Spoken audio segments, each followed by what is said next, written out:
Welcome to our panel discussion, Airbnb and the Future of Travel. It's a big subject. I don't think we'll be able to cover all aspects of this huge thing, but we'll try to touch a few of the important things here. So, in the early beginnings of travel, tribal people used to move from village to village, staying with relatives or friends or members of one's clan. As larger towns and cities were created, people started staying in special buildings that catered to travelers, be it caravanserais, monasteries, inns, and finally, in recent times, motels and hotels. In today's technologically advanced world, it seems that there is a growing trend for the travelers to go back to the more simple times of old and to stay in people's homes.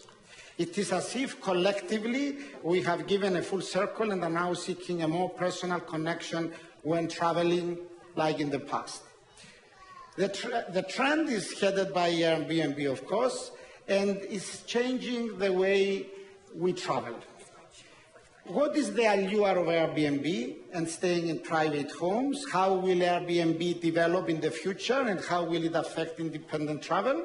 Where is world travel heading with this new paradigm shift? To discuss all these things and more, today we have a panel of 4 world travelers, 5 including myself. All 4 have been using Airbnb for their travels exclusively, and the 3 of them have been traveling around the world, and Chen Yu also a little bit. So, next to me, we have Michael and Debbie Campbell. You all probably know them already. They are becoming little stars. They are from Seattle, Washington. When the time came to retire, they decided to sell all of their belongings, packed 2 suitcases, and set off to travel around the world, staying in Airbnb homes. For the last 3 years, they have become world travelers, living in 56 countries, 170 cities, and 125 Airbnbs. Wow. This original style of living their retirement years has earned them the very inspiring title of senior nomads. So, Debbie and Michael. They are 24/7 together, they say, for 3 years. Rolando Archila is a native of Guatemala. He's a young creative professional who has spent most of his adult life in the US, but has traveled to over 25 countries in his lifetime. Last year, he and his wife decided to take some time off from ordinary life to travel around the world for 6 months, if not longer, now that they have both been bitten by the travel bug. Rolando started his journey in South America and is mostly using Airbnbs for his accommodation. Chen Yu Jen. We have fans here, eh? Yeah, all the way from China. Okay. Chen Yu is from China, but grew up in various countries and studied at Princeton University here in the US. She now lives in California and is a social media marketing professional.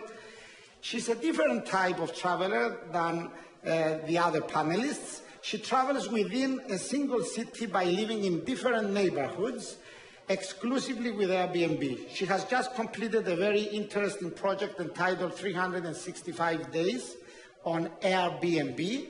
And during this time, she mostly lived in LA and San Francisco. Most importantly, Chen Yu shares her romantic lifestyle experiences with her 300,000 Chinese social media followers who know her as Miss Apple because of her apple cheekbones. Finally, I introduce myself. I am Nicos Hadjicostis from Cyprus. I am a writer. I'm reading my bio. Okay. I don't know. I guess I don't know who I am. I am a writer, and I recently published a book called Destination Earth. This book was inspired by my continuous around-the-world journey that lasted for 6.5 years. My aim was to treat the world as if it were one huge country, a single destination. And I completed my journey in 2011, just before Airbnb's global presence. So during my travels, I had spent thousands of hours lost hours searching for accommodation since I did not have the choices now provided by Airbnb. Therefore, I'm so jealous of the other panelists that I'm thinking of traveling around the world again just to use Airbnb. Good idea. So, this afternoon, I will be asking our panelists to enlighten us about this new way of traveling around the world. We will also try to see where things are heading with travel in the near and long-term future. Everybody nowadays is speaking about immersive travel, and we've heard it a lot during the last 2 days here in the Airbnb Open. So in the first part of our discussion, we'll be discussing and exploring this subject, the immersive travel. So let us begin with Airbnb's new ingenious slogan, don't go there, live there. I think that all of the panelists agree that this is the ideal and perhaps the ultimate aim of world travel, to come to know a foreign culture as deep as you can and feel what it is to be a member of the local society.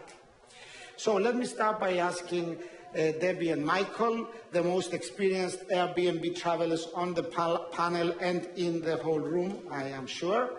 What does this motto mean to you?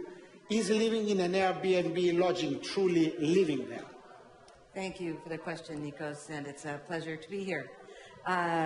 Michael and I have a mantra that we are not on vacation. We are just living our daily lives in other people's homes around the world, and that's how we have chosen to spend our retirement. And so we do immerse ourselves and live locally as best we can. We settle into a house and we become part of that community for the length of our stay, which isn't months at a time, but no protests from the audience in this one. Do you have more to add to that? Well, we usually stay 1 or 2 weeks at a time in each city. So it's not like we really could say we understand exactly what it's like to live in Romania or Bulgaria or England or Norway. When our kids were young, we spent 5 years living in London, and I really feel like I can say I understand what it's like to be British. But for these other places we visit, I feel living in a neighborhood, living local, going to the grocery store, shopping locally, gives us certainly a better feel than we would have had in a hotel environment, and of course way better than if we had never gone at all. So we feel very blessed to be learning every week after week, as we live locally in all these different cities and countries. Okay. Rolando, let me reverse the question for you. Sure. What does it mean not to live there? Yeah, so thank you for the question. I'm very excited to be here too. So for me, I think maybe a lot of people have probably heard the phrase that the world is a book, and those who do not travel read nothing but a page, right? So I have my own little version of that, and that's like the world is a restaurant, and those who do not travel order without even looking at the menu.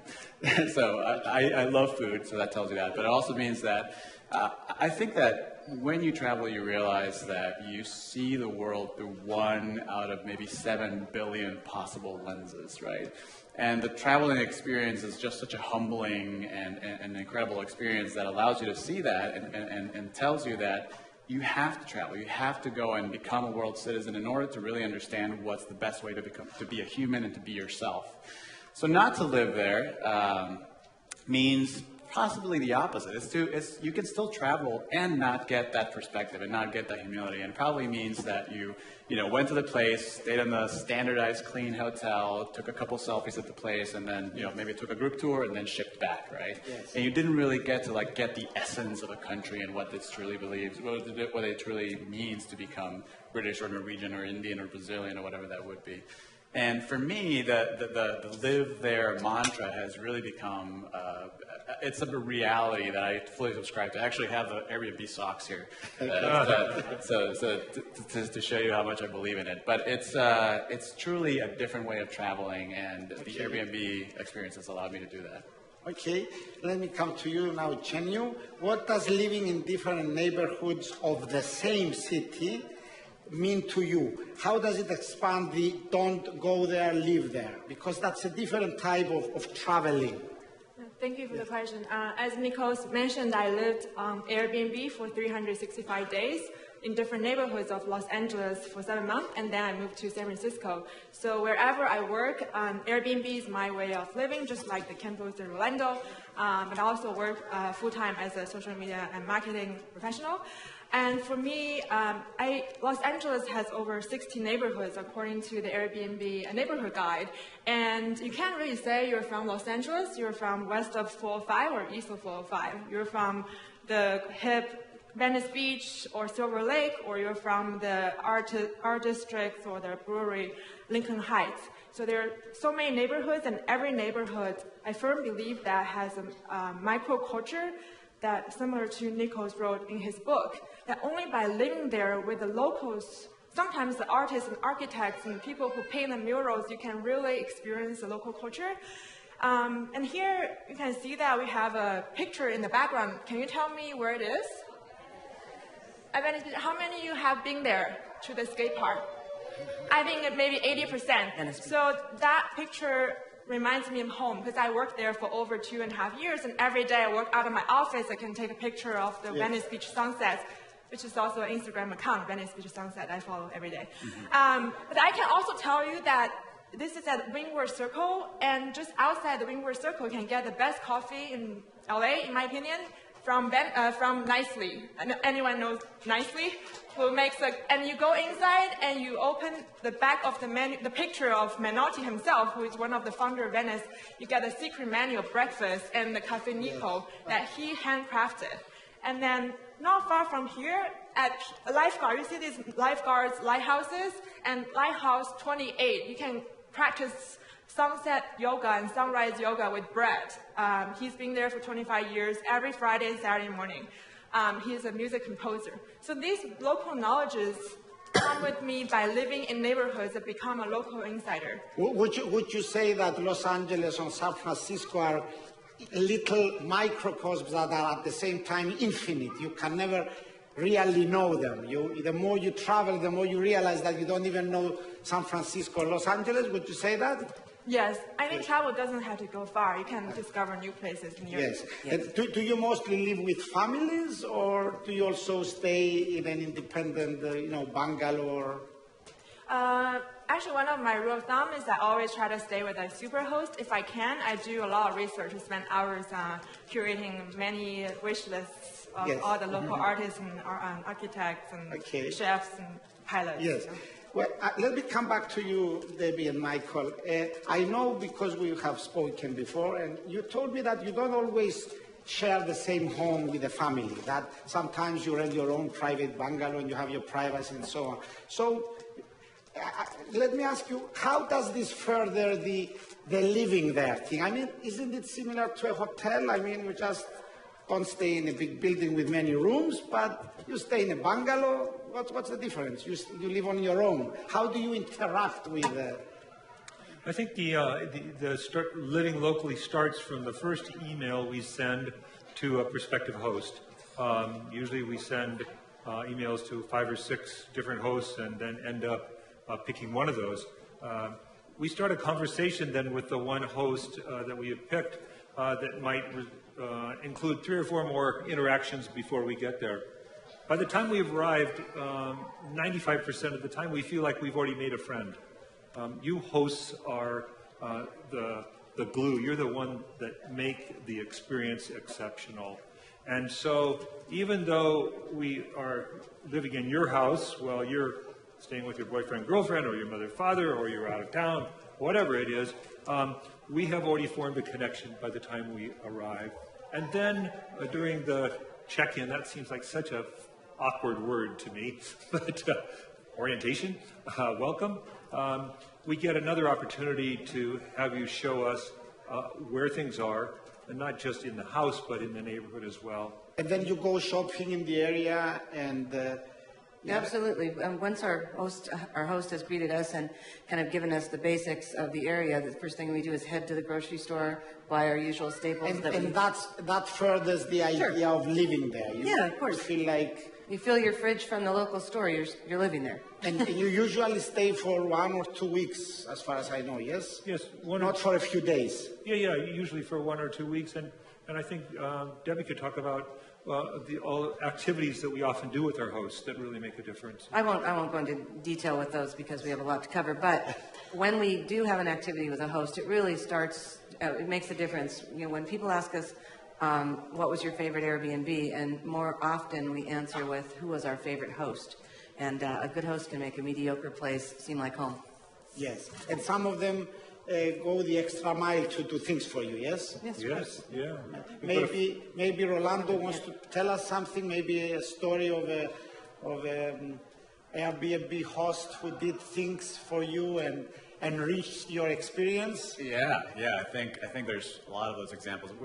One that comes to mind is we recently stayed in Lake Titicaca in Peru, and it was a small island called the Mantani. It was 2.5-hour boat ride from the shore, and it was an island with no electricity, no phone lines, no internet, and we stayed with a local family there.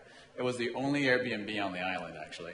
And the host, one afternoon said, hey, the sunset's really pretty from all the way up the island. You want to go on a hike? And he took us on a hike.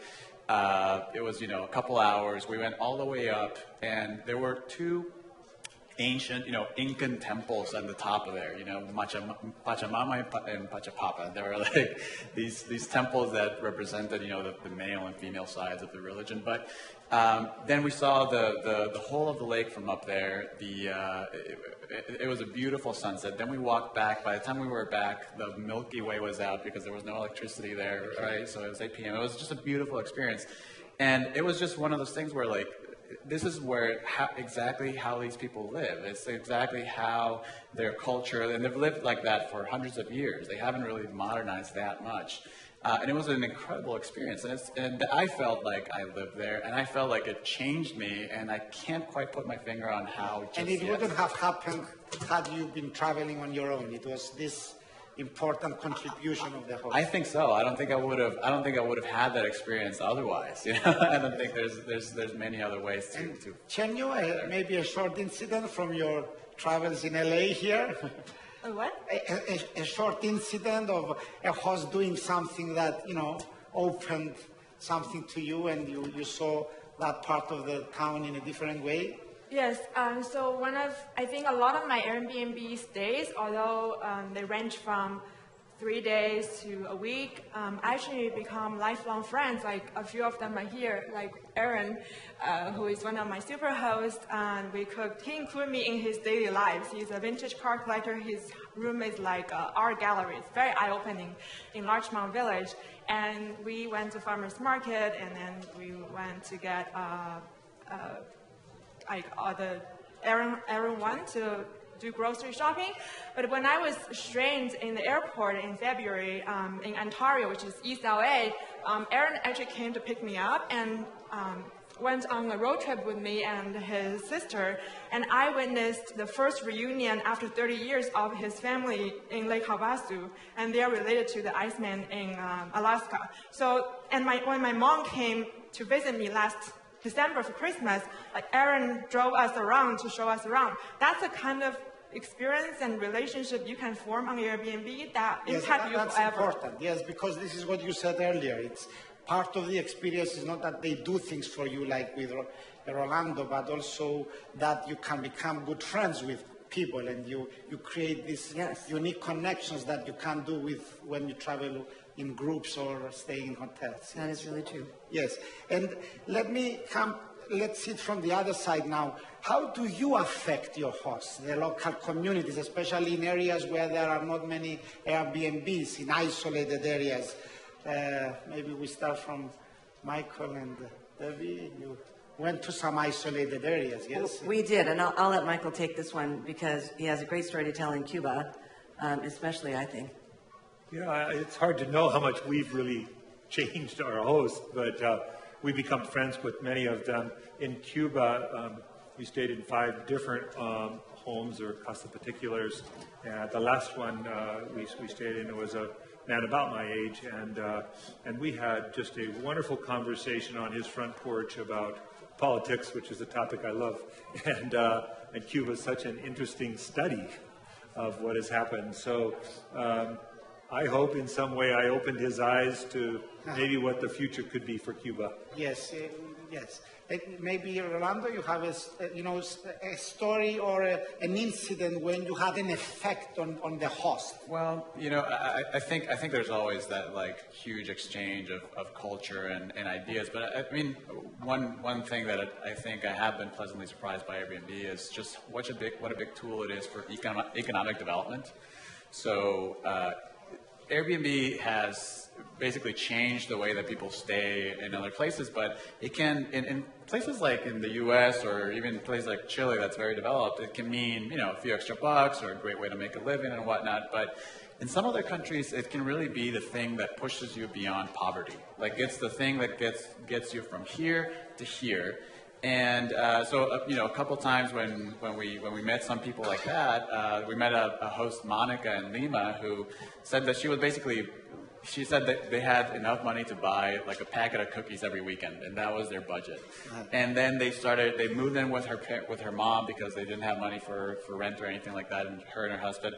And long story short, they rented a room there, then they built that into another room, then they built that into a house, and then now they are basically full-time Airbnb hosts. Yep. And they live there and they live in the house with their daughter, and the husband had just quit his job that he hated and that he worked 18 hours a day, like seven days a week. And now they can live there and do that full-time. Okay. And it's just really good it feels really good to be able to affect that. Yes. Nicos, can I just say one thing? Yes. Because Orlando's talking about the money that flows between guest and host. I think one of the things that really facilitates that relationship between host and guest is something that Airbnb did. Seems genius to me. Maybe it was a small detail. Simply the fact that you've paid ahead of time and then the money is transferred without being given upon arrival. I just think if you were to arrive and there's your host and they say you owe us, $863.42, and you get out your checkbook, your money, it would just seem so transactional. And in this way, the money is behind the scenes. And I'm not thinking of the money. I don't think the hosts are. But of course, it's there. So I think that really... Yeah, but it's still there, though. Let me ask you a difficult question. Yeah. Okay, we say that Airbnb hosts are hospitable and friendly and all these things, but it's still paid hospitality. Isn't it a little bit different than people actually inviting you to stay in their home without paying? Well, I would say that would be a rare occasion. She gets the difficult ones. I'll take that one, because I don't think we could do what we do, counting on strangers inviting us to live with them. And this is the next best thing, and it's certainly for our way of travel. Not that we don't like a good hotel room, but we couldn't afford to do this or wouldn't want to do what we're doing in a hotel situation. So what Michael's saying, I think, is yes, the money's still there, but the transaction is taken away. Yes. So they can get on with being hosts and we can get on with being guests. So maybe it's a matter of focus. You don't focus on that. Right. You focus on everything else that is interesting. Yes. If I can add to that, I think one key difference, I think, is that it requires a certain kind of person to be an Airbnb host. It's not everybody, not just anybody who wants money. It's everybody that we met seeks that connection, has a generous spirit, and seeks to be able to connect with people from all over the world. And I think that's really, really special. And I think that it has to be kept that way. It has to be kept that way, because now some people do it, they turn it into a business in some countries, let's say like Russia, they rent 20 houses and then it's like, a big hotel spread about St. Petersburg, I've seen that. So I think the review process for those that are experienced travelers within the Airbnb community can kind of ferret out those that are purely commercial and the great hosts, because if you look carefully at the reviews, we never met Jose. Jose was never there 14 times in the reviews, and the agent met us, or you look at the pictures and he was under the door. Yeah. So I think if that's okay for you, it's fine. But for those that want to have a relationship, I think you try and read the reviews, looking for the ones who are more interested in the hospitality. Yes. Let us move on now to to explore how Airbnb is furthering independent travel, because, you know, we all stay in Airbnbs and we travel on our own, but let us not forget that the majority of humanity still travels in groups. And in these huge buses, for every Debbie and Michael, there's one huge bus that goes up the Acropolis or, you know, the Forum in Rome. So do you think that Airbnb will change that? Maybe we start from Chenyu, because I know that 99% of the Chinese travel in groups, and they just started, you know, traveling around the world, and we see them everywhere in these huge buses. They actually do it in China, by the way. They travel in buses in China. It's not just in Europe and the US. So do you think that Airbnb is going to change that? Yes, and Airbnb is changing it, but also I think Chinese society is ripe for this new type of independent travel. I think the time is perfect right now, because Chinese society just transformed from surviving to thriving, that you see more and more people are studying abroad, traveling abroad, and more people are getting introduced to this new independent travel that in America and Europe, people have been doing that for ages with the hitchhiking or like the couch surfing, the Airbnb. Yes. I think that's the mission of my project, is to lead a new lifestyle in China when people travel to stay with locals instead of living in hotels. Yeah, and actually, I'm coming to you now, because retirees also tend to travel in groups because it's more safe, yes, because everything is organized, yes, and I feel that you are kind of pioneers. Are you introducing a new era here? I mean, do you see thousands of retirees traveling on their own with backpacks, you know, with 80-year-olds and 90-year-olds? What do you think? They could. We are. But some of us that get older are not early adopters, we're late adopters. But the technology, it seems to me, is making this so much easier. So maybe it's the younger generation that will take advantage of the fact that Google Maps works every place we've ever been, integrated into the public transportation system, that Google Translate or iTranslate are there for you, and Skype and FaceTime are there for you so you can stay in touch.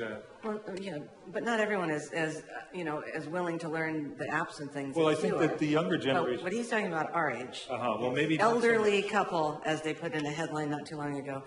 Elderly couple retires and travels. I was like, who's these elderly couple? But I would say just one thing in defense of seniors traveling in groups. It's not for everyone, and it takes a lot of physical strength and mental focus, and I'm for people getting out and traveling. So what do you feel when you see people of your age in buses coming out, you know, in groups? How do you feel? Tell me about that. Well, first I want to say, you could do this on your own, but that's not to take away from their experience. I'm just happy they're traveling. Do you preach them sometimes? Do you tell them something? Nicos. No, I mean, do you tell them, go there, you're going to miss that if you stay with the bus? I did it sometimes when I saw You go pulling people away from tour buses? No. But I know that 100 meters away, it's this amazing thing, and they're not going to miss it. Sometimes I went to the tour guide and told him, take them there. I felt so horrible that they would go to that city and miss such amazing things because they had 5 minutes. Well, you should start a tour company. Move aside Rick Steves, and here comes Nicos and his big red bus. You didn't feel like doing that ever? I don't know. Maybe. I've never felt this my place. Okay. Well, one of the reasons that people travel in groups is also financial, and I'm sure that you are all traveling for extended periods of time, and a common question that people probably ask you is, how is this affordable? So let us now address travel costs. Let's move to that subject, because I'm sure that, well, let's start with Rolando. How do you manage it? You were a young professional. You sold everything. What did you do? Yeah, how do you? All the above. He robbed a bank. I saw him. Yeah, exactly. I'm an outlaw in 7 countries. Yeah. Okay. No, it's. I think honestly, the hardest part, the hardest part is just mentally deciding and committing to the idea of doing long-term travel, because everything else beyond that is math. You adapt. You adapt. You have more money. You stay in an expensive Airbnb. with nice Exactly. luxuries. You make a budget. And the guy yesterday, went to jump. I think that was a wonderful session, and he was talking about how there's like 10,000 unsexy details, that you have to take into account whenever you're planning a new jump. And for me, that jump was, for me and my wife, it's over there. It was very beautiful. She's a planner. That's what I have to give credit to. We decided, we want to make that jump. We want to make that happen. And it's just a matter of then mentally committing, putting a timeline on it. And then we decided to save. We probably saved 60% of our income for a while. We lived on less. And then we decided to, just multiply the number of days by the time we want to travel, and then just do it. So it's. Are you on budget or are you off? We're on, but we're pretty close actually. We just. Yeah. Okay, Debbie and Michael, I'm sure you get this question from many people, and I know you sold everything, you told your story, but maybe you repeat it for those who haven't heard it. Michael has a hypothesis, and he's a spreadsheet guy. So I'll let him tell how it all worked out. But one thing that we do is we keep a journal, a daily journal of all of our expenses, what we did that day, and every expense, and tape the receipts in. And we have a stack of them. And it gets down to and how much was that Diet Coke you bought today? So it's a little tricky. But you're the money guy. Well, 4 years ago, one of our daughters suggested we retire and sell her stuff. And she lives in Paris. We're from Seattle, so she, I think, really wanted us just to come see her more in Paris. But we followed her idea, and the hypothesis that we came up with was this: could we travel the world living in other people's homes for the same amount of money that we would spend if we just stayed in Seattle and retired? Because there must be tens and tens of thousands of people in our city, in Seattle, and of course around the world, who are retired on a fixed income. So we also have a fixed income, and our goal was to see if we could travel within that.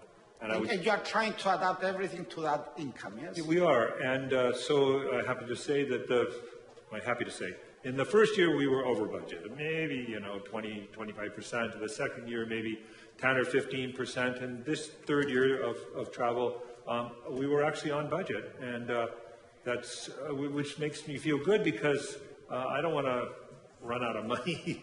I want to be prudent. I want to be a good father and a good husband.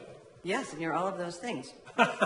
And but the other piece of the puzzle is, of course, we sold our cars, we sold our boat, we sold our house, and we've sold most everything we have. We have a few things in storage, so that money is, some of the pool that we use prudently to do this. But we have a budget that we try to hit every day, and this past year we were right on. So we're going to keep going.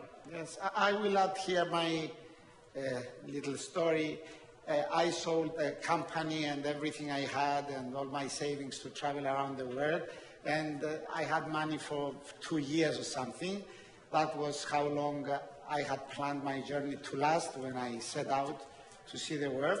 But as it started dragging longer, I found that some weird things were happening, miraculous stuff, and money came pouring in. So some investments, some gifts, and I think that when you follow your dream, then things start happening, yes. Rolando. You're not going to travel for 6 months. I'm sure you're going to travel much longer. And things will start happening. Nicos, I just have a quick yes. add-on to it.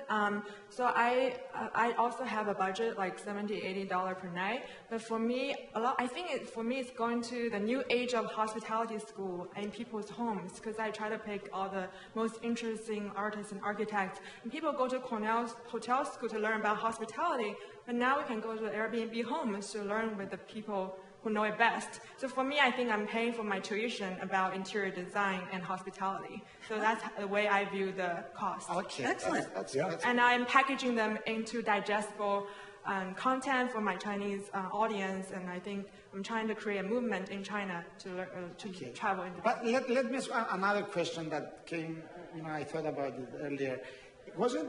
Wouldn't it have been cheaper for you to stay in one place in LA and just explore different areas, of LA in different days? Why the fact that you change, you stay there for 1 or 2 weeks in a different area, is it so much more important than actually traveling to those areas? It comes back to this immersive thing, but it's much more expensive, isn't it? When you... It is a bit more expensive, I think, but the experience itself is replaceable. Yes, so you pay more, but you enrich your life in a more, okay, good.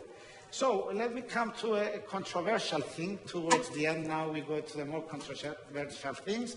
The future of hotels, because they are discussing now, and you see many articles about the Airbnb. I was in Medium the other day, so just type Airbnb, it's 100 articles or 200 articles, you can't read all of them.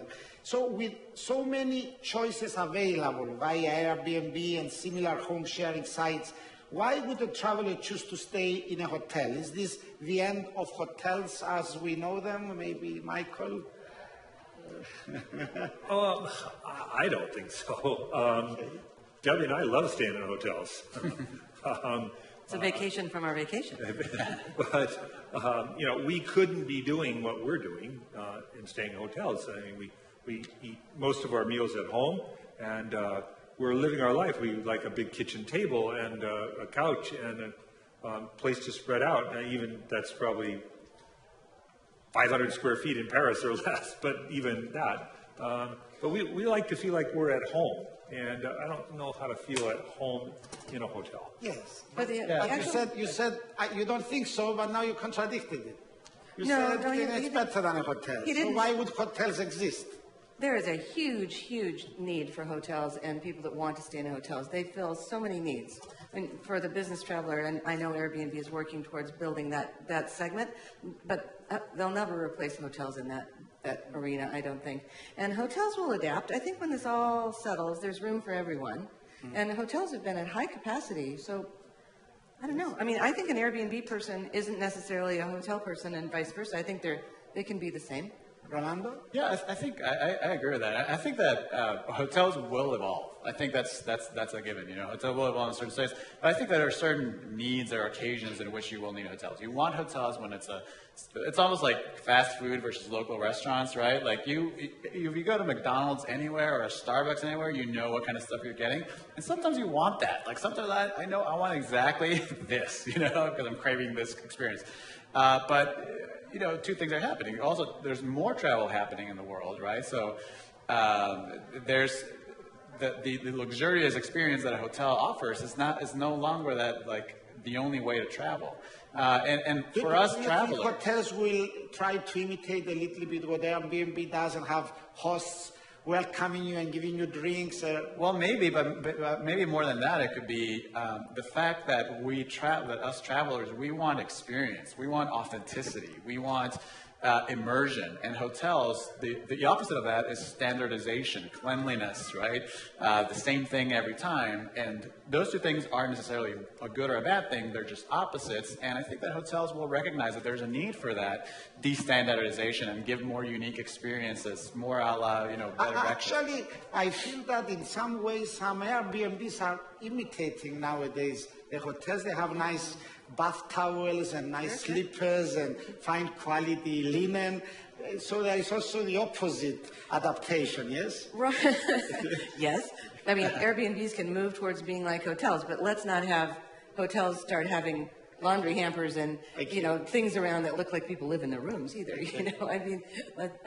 Have you seen, Chen, you here in LA, some difference, in between the beginning of your journey and the end, that they started putting some extra effort to make it more of a hotel experience, that it has a little bit more luxury and nice soaps and I don't know.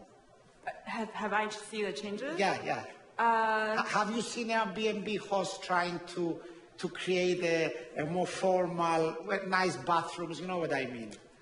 I think there are so many listings on Airbnb you can get the experience you want, and I think there is kind of a big push for business-ready homes that has a desk in the room, has a nice facilities, but I think the thing that you cannot replace is the people that you meet, the host you meet. Yeah. It can be a 5-star hotel experience, but you meet the host who designed that hotel, but that's like maybe an Airbnb. I think that's the difference. If I were a hotel, I would boost my concierge services to be a little more approachable. Yeah. Not a person behind a desk with just a set number of recommendations, but maybe some experienced people that don't just work with hotel vendors. But, maybe if you were a hotel, I don't see a reason why you couldn't direct your guests. It might pain you at first, but to some of the Airbnb experiences, because they're not necessarily attached to a home. Yes. I don't know. I would say that, the marketplace, when it works, is really fun and exciting to see how mankind, humankind, womankind, hey, this is an opportunity over here. We're going to fill a need. We're going to fill a need, and people adjusting. Mm-hmm. And I think that's what we're going through right now. I think it's exciting. Yes, yes. Let me touch something else now, the idea of freedom. I feel sometimes that because you have to book in advance with Airbnb, okay, now they have the instant booking, but still you can't knock on the door at 12, at midnight and say, I want to come in. So doesn't it somehow limit the freedom of travel? Because one of the things that I enjoyed when I traveled around the world is that I could linger longer at a place where I was having a good time without planning. I like, Xi'an, and let me stay 3 days more here. It's so nice, and I want to see this and that. And I was going to find my hotel the next day. I wasn't stressed about it. But now, if you only use Airbnbs, maybe with Rolando has to say something about it because you travel in a similar way. I think it's a... Do you use hotels sometimes to have more freedom? Every now and then, but it's the exception rather than the rule. I think that the trade-off is minimal. I think if you're talking about freedom to travel, there are so many other ways to get that. And frankly, we haven't had an experience yet where if we wanted to stay longer, we can't, or if we want to, stay less time, we can't. So it's, I think that freedom can be achieved by walking around the city and by being anonymous wherever you are, or by going to a restaurant or a bar or meeting anybody on the street. So, I think Airbnb does a decent job of allowing you to achieve that freedom. I don't see that as a huge trade-off just yet. Yes. Chenyu, you have been also traveling in other places, not just in cities with Airbnb. Do you feel that it limits a little bit your freedom to move, that the fact that you have to book it in advance? And actually, we are more options. Yes. Let me explain to you, and I can offer some tips for the audience who want to also maybe experiment Airbnb as a living for a few months. So I say I'm in San Francisco, I'm in Los Angeles. I will spend the afternoon looking for all the listings and create different wish lists. And then I know a lot of the best hosts, they require, you have to write to them an inquiry. So I write an inquiry to them. I write my sort of application letter and be like, why I want to come to stay with you, and would you be interested in hosting me? And then they will be like, oh, sure. So at least you first, kind of create that connection, and they're willing to host you. And when you're ready, you can kind of get that permission first, and then book it when you're ready. So I'm always planning my trip, and I have this huge list. That's an idea. And I stayed at all the signature listings, like this Mushroom Dome. I booked half year in advance. So I do some planning, but also last-minute exploration as well. Yes, you want to say something? We usually book about 4 weeks in advance, our Airbnbs. The least we do is 2 weeks. I feel nervous if we have someplace to stay 2 weeks from now. So I think we feel nimble and flexible. I remember sometimes being on a bus and making friends with somebody who's younger, more like this, and we're conversation, and we're going to stay in an Airbnb, and they say, they're going to stay in a hostel, but they have no idea which hostel. They're going to get off the bus and look, And that's probably the maximum flexibility. It's probably not something that we want to do. Yes. But I think we are still flexible. Yeah, and we've only had one cancellation. Absolutely. Yeah, ever.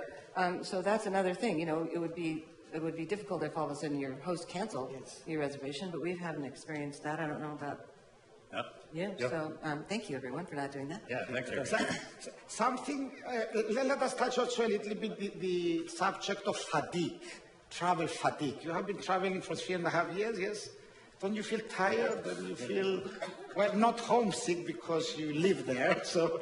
It can be tiring, and I could trot out my favorite complaint about being together 24 hours a day. That can be tiring, but that's going to be an old joke. So, do we get tired? We get tired, yeah. But we kind of build that in. There's the thing that people say, I need a vacation from my vacation. And we don't feel that, because it's not like you've gone to Paris and you only have a week and you have to see everything and you're so exhausted. 24/7 and you walk alone in the, together in the street. Yeah. Do you see the same things, or do you see the world through different eyes? We're pretty different. We do have left hand, right hand, left brain, right brain. Who's the left brain? We've been together for 40 years and married for 38. So when we go to the city, we do see a lot of things different, but that's a plus because you bring back different perspectives. Michael said yesterday that when we walk down the same street and when I say, did you see that? Did you see that? And he said, no, I didn't see that. And then he'll say, but did you see that? And did you see that? So it's kind of fun that we have this. I like to say that each one of us creates his own vision of the world. Yeah. So, although yes. Don't ask me any facts. We see different things, and you spoke earlier, Rolando, about that little island in Titicaca. I was there. I visited the Isla del Sol, but I missed the little one because there was no Airbnb there. Yes. Yeah. Well, sorry. I was going to add to the idea that we kind of found a rhythm of travel too, but to the idea of homesickness. One thing that I realized recently was that I think homesickness it's kind of like a cool and a bad thing at the same time, because I feel that I am at home in some of these places, so then I have multiple homesickness. Almost, because it's like I've gone to all these places and now not only do I miss my family at home in Guatemala or in the U.S. or wherever, but it's everywhere. You kind of miss everybody a little bit there. You have but at the same time, it's like that's awesome. Like who else gets to have so many homes and places that they miss and connections in the world? Yes. I miss China actually. You do? Yes. Because I was traveling for 6 months there, and I connected with the people. Do you feel homesickness, Chanyu? Yes. So because I've been in the States for about 10 years. Okay. And the reason what do you call home? My home is still in China. Okay. But I guess I belong anywhere. Yes.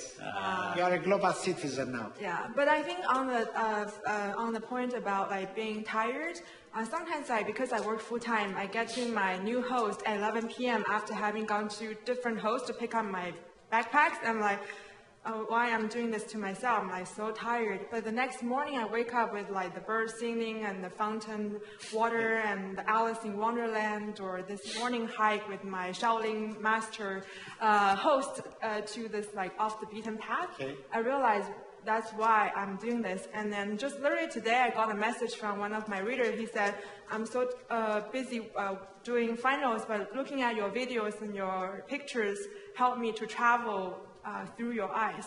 So I think that's why kept me going on doing this. Yes. I just would comment, of course it's possible to get tired, but what we're doing has so many, the scales are tipped so strong to the enriching. You don't feel that you're tired when you see something extraordinary, yes? It energizes. And I mean, what to speak for ourselves, what we're doing, it's not heaven on earth, you know what I mean? Yes. It's still earth. So, errands to run and chores. And it comes with stairs. I don't know, in Europe in particular, where we spend a lot of time, there's a lot of stairs there. Yes.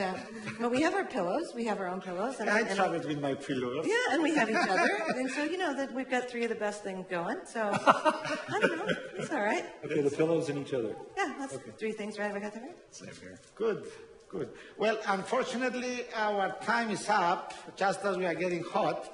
There's an invisible to you clock down here, and a hidden one. And one of the organizers earlier told me that once it goes to 0, the stage floor miraculously opens and we fall into a pool of sharks. Right then. I swam with the dolphins, but I don't want to risk it with the sharks. Okay. So I would like to thank you everyone for sharing your insights and your experiences. And I would like to wish you and our audience happy travels. Thank you very much. Thank you, Nicos. Thank you, Nicos. Thank you.